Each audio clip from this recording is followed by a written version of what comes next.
인간관계에서 가장 중요한 것이 무엇일까요?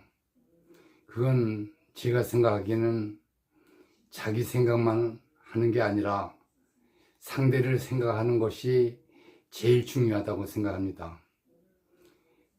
잠언에 보면 이런 얘기 있어요. 사람이 편안하게 살려면은 서로 선물을 할 줄 알아야 된다고요.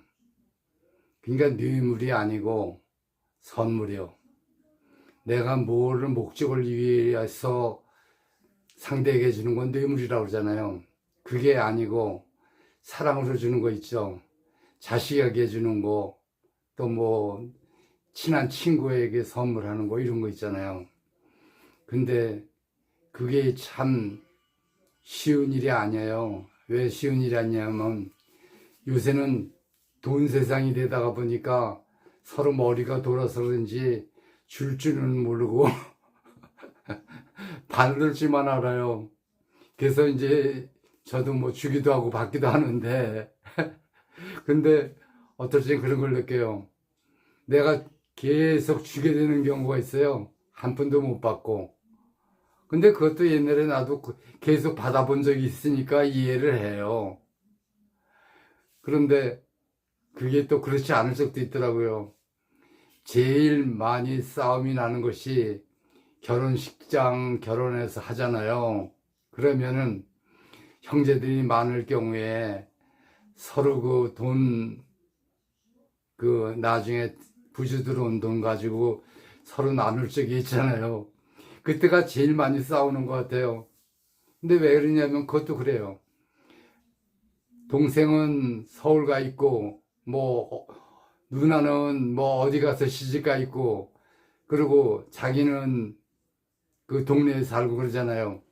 그러면은 음식을 차리고 뭐 하면은 손님이 제일 많이 오는 쪽이 어디겠어요? 그건 분명히 그 동네에 살고 있는 큰형이거나 뭐 누구 작은형이거나 하여튼 동네에 사는 사람이고 아는 사람이 많은 사람이 많이 오잖아요. 그리고 또 그렇지 않은 경우도 있어요. 지방에 나가서도 돈을 갖다가 많이 이렇게 보낸 사람이 부주도 많이 보낸 사람이 부주를 많이 받게 돼 있어요. 그러니까 그게 똑같지가 않아요. 부주 받는 것도. 근데 이제 제일 희한한 게요. 싸우게 되는 게 형제 간에도 그런 경우가 많아요. 나는 몇 사람 안 오고 먹는 거는 전부 다 형이 또는 동생이 친구들이 와서 많이 사회적 관계가 많은 사람들이 많이 오잖아요. 그러면 부주를 제일 많이 받잖아요. 근데 부주 관리하는 데는 딱 한 군데예요. 한 군데서 거기서 관리하니까 나중에 뭐 형이나 또 뭐 거기에 뭐 누구나 그 관리하면서 돈을 나눠줘야 되잖아요. 그런데 그걸 예를 들어서 자기가 이제 동네에서 살고 손님이 제일 많이 왔어요. 그런데 형 입장에서 그러는 거예요. 뭐라냐면 내가 제일 많이 왔으니까 그걸 저기를 해야 되잖아요. 뭘 해야 되냐면은 돈을 많이 들어와야 되는데 동생은 지방 나가 있는데 부주를 많이 했어요. 그러니까 부주를 많이 하는데 음식값을 똑같이 나누는 거예요. 형이나 동생이나. 예를 들어서 형은 100명이 오고 동생은 10명이 왔다고 그래요. 그러면 110명이면 많이 온 쪽이 부주 그 돈도 많이 내야 되잖아요. 원래는. 그리고 적금은 뭐 부주했어도 그거 그렇지 않잖아요. 부주를 했어도 뭐 그걸 형이 공평하게 내자고 그래가지고 110명이니까 55명씩 내자 그러는 거예요. 그럼 동생 마음이 어떻겠어요? 나는 10명밖에 안 하는데, 그 나머지 같이 내자 그러니까요. 그러니까 그 부주가 가지고도 많이 형제 간에도 틀어지고요. 또 어머님, 아버님 돌아가셨을 적에도 그것도 문제가 되더라고요. 형이 예를 들어서 산소를 쓰고 뭐하고 그런 거 다 하잖아요.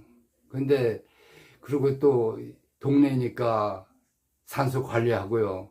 그러면 그렇지 않으면 동생들은 멀리 가서 있으니까 돈을 뭐 추석 때는 와서 얼마 내잖아요. 근데 그것도 참 힘들더라고요. 뭐 산소 관리하는 것도. 왜 힘드냐 하면요. 아니, 거기 있는 형이 그거 다 관리하는데요. 추석 때나 그때 한 번 와서 돈도 안 내고 하는 형도 동생도 있잖아요. 이 돈 문제라는 게 사람 살면서 굉장히 힘들어요. 내가 손해보려고 그래도 그냥 계속 손해보고 그래도 그냥 뭐 형이 가지니까 내 거가 똑같다 생각하고 또 동생이 그렇게 해줬으니까 동생을 더 줘야 된다고 생각하는 거는 옛날에 농심에서는 나오는 얘기고 볕단 서로 바꾸고 그랬잖아요. 형은 동생 거, 동은 동생이 서로 그러다 만나서 서로 형제끼리 끌어안고 그랬던 얘기잖아요. 농심. 그런 마음이 지금 다 사라져 가고 있어요. 그냥 내가 손해를 볼 줄 알아야 되는데, 손해를 봐야 마음이 편한데, 그게 마음에 맺히는 거예요. 그러니까 서로 얼굴을 대하고 그러지만, 부모가 세상 떠나고 그러면 자식 관계들이 그렇게 좋아지는 집이 별로 없더라고요. 예를 들어서 동생일 집에 가려고 형네 집에 가려면은 뭐 그냥 가겠어요. 다 싸갖고 가는 거 아니에요. 근데 옛날에는 있는 형이 더 쓰고 없는 동생이 죽게 써도 그런 게 문제가 안 됐어요. 그리고 돈도 그래요. 돈도 그 친한 사이에는 돈을 주잖아요. 돈을 주면 돈 받고 뭐 해도 그걸 부담을 안 갖고 살았는데 지금은 잘 살긴 잘 살는데요. 칼날같이 계산을 해요. 계산을 할 줄 모르는 사람은 멍청한 사람이 되는 거죠. 저는 지금 살면서 내가 손해보는 적이 있어도 그거 가지고 따진 적은 없어요. 내가 많이 어머니한테도 받았고, 아는 사람들한테도 많이 받았고, 받은 게 많기 때문에 내가 줘도 그걸 꼭 준 대로 받는다고 생각 안 해요. 나는 힘들게 살 적에 많이 도움받았어요. 뭐, 고등학교 친구한테 찐빵도 얻어먹었지만, 또 교회 목사님이 또 산소 땅을 해주시질 않았나, 또 목재소 하시는 분이 어머니 돌아갔을 때 관 좋은 걸로 해주질 않았나. 나는 그 사람들한테 하나도 갚은 게 없어요. 그러다 보니까 나도 지금 그런 생각을 해요. 내가 받은 거 남한테 그렇게 줄 수도 있다고 생각해요. 그러니까 꼭 이익으로 따지는 게 아니라 내가 줘도 이거를 꼭 받는다고 생각하는 것은 선물이 아니라고 생각해요. 선물을 줘야지 사람 관계가 좋아지고요.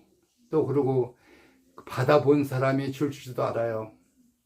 그거 하나하나 따지는 사람들 있죠. 너 10원 냈으니까 나도 10원 내고, 너 100원 냈으니까 나도 100원 내고.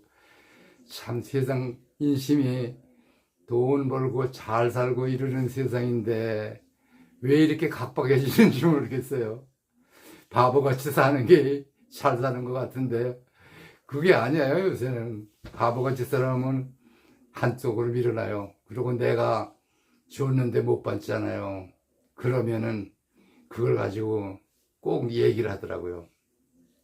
언젠가 택시할 적인데 중국 분이 한 분 탔어요. 근데 그 사람들은 형제가 아니고 이런 게 우위가 참 진해요. 한마디로 진해요.